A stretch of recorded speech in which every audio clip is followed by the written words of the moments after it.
Assalamualaikum warahmatullahi wabarakatuh. Kami dari kelompok 5 akan menjelaskan filum moluska dengan kelas Polyplacopora dan Gastropoda. Perkenalkan, nama saya Cynthia Maudina Rahmah.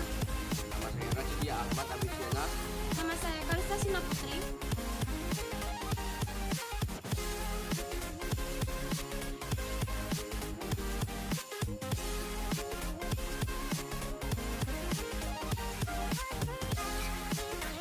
Di sini saya akan menjelaskan tentang ciri moluska.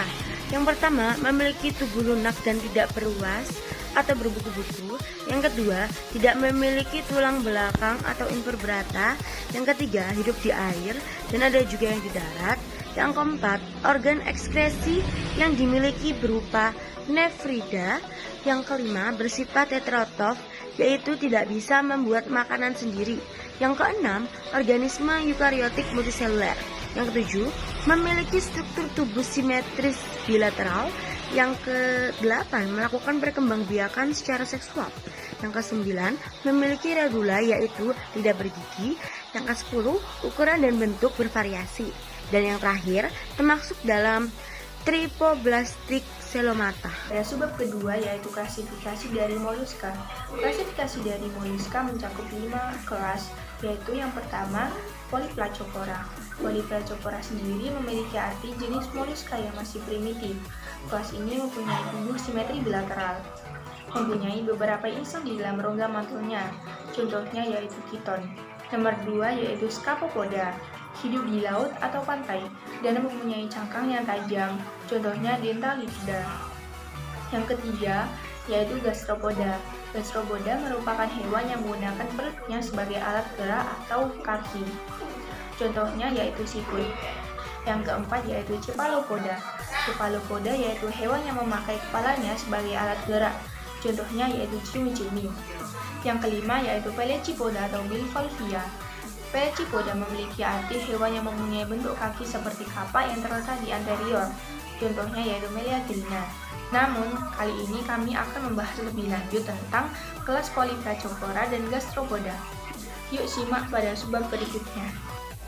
Jadi untuk ciri tubuh Polyplacopora, bentuk tubuhnya bulat, telur, pipih, dan simetris bilateral.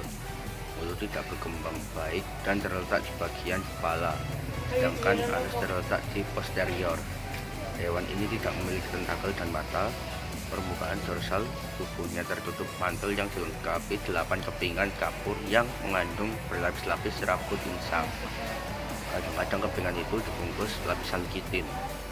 Saluran mantel terdapat di tepi tubuh, kakinya pipih dan biasanya memiliki lidah arut. Untuk ciri tubuh Gastropoda, cangkang hewan pada kelas Gastropoda memiliki 3 lapisan utama yang disekresikan oleh mantel, yaitu lapisan pertama ostracum, merupakan lapisan berkapur yang ada di bagian tengah. Lapisan ini biasanya terbuat dari kalsium karbonat. Untuk lapisan kedua, periostracum, merupakan lapisan terluar yang tahan terhadap goresan dan memberikan warna pada cangkang. Untuk lapisan ketiga, lapisan pankreas atau lapisan mutiara, merupakan lapisan dalam bertekstur halus yang bersentuhan dengan tubuh siput.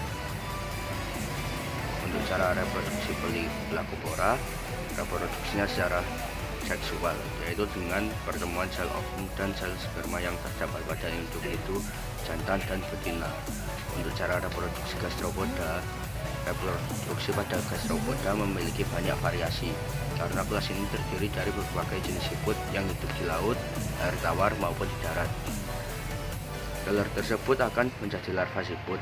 Secara umum, siklus hidup hewan pada kelas ini adalah siput bertelur.